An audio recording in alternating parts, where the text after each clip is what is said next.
Tool2Care fournit une aide pour interpréter les résultats obtenus à vos outils d'évaluation sur base de leurs propriétés psychométriques. Pour simplifier la procédure, nous vous conseillons d'avoir la fiche technique de l'outil que vous souhaitez utiliser ouverte à côté de vous. Pour accéder à cette aide, veuillez vous rendre sur « Aide à l'interprétation » et ensuite cliquez sur « Créer une interprétation ». La première étape consiste à donner un nom à votre interprétation afin de pouvoir facilement y accéder par la suite. Ici, nous l'appellerons « Monsieur X ». Si l'outil d'évaluation que vous souhaitez utiliser est encodé dans Tool2Care, vous pouvez la sélectionner. Par exemple, ici, sélectionnons le questionnaire court de dépression de Beck. À l'étape 2, vous devrez sélectionner les normes les plus pertinentes pour votre patient. Ici, il n'existe des normes que pour l'année 2017. L'étape 3 a pour objectif de calculer l'erreur type de mesure autour du score de votre patient. L'erreur type de mesure est le degré de variabilité dans la précision de votre outil de mesure. Dans cette étape, vous devez rapporter le score obtenu par votre patient, la fidélité test-retest ou la consistance interne de sa population de référence, ainsi que son écart type. Vous avez également le choix entre un intervalle de confiance à 90, 95 et 99%. Le degré de confiance sélectionné détermine la probabilité que le score vrai de votre patient se situe dans l'intervalle obtenu.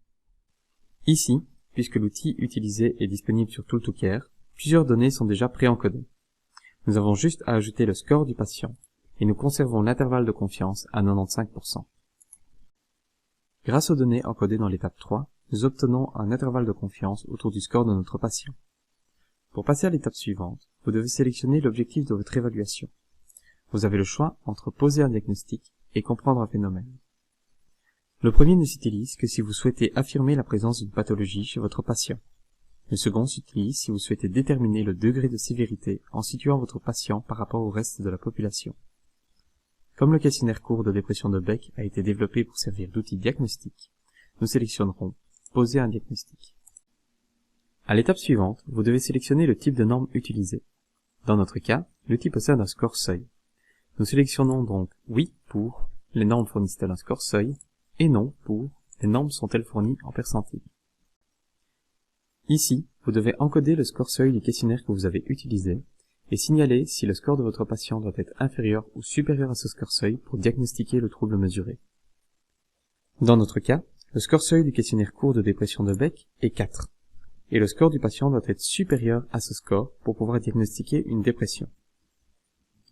L'étape suivante vous fournit la conclusion pouvant être tirée sur base du score de votre patient et de la qualité de l'outil utilisé. Ici, vous constaterez que bien que le patient ait un score plus élevé que le score seuil, une deuxième passation risquerait de donner un résultat différent. L'étape suivante affine encore votre degré de certitude en se basant sur la sensibilité et la spécificité de votre outil de mesure. Pour rappel, la sensibilité est la probabilité d'un test de positivement diagnostiquer une personne qui a le trouble évalué ou la probabilité d'obtenir un vrai positif.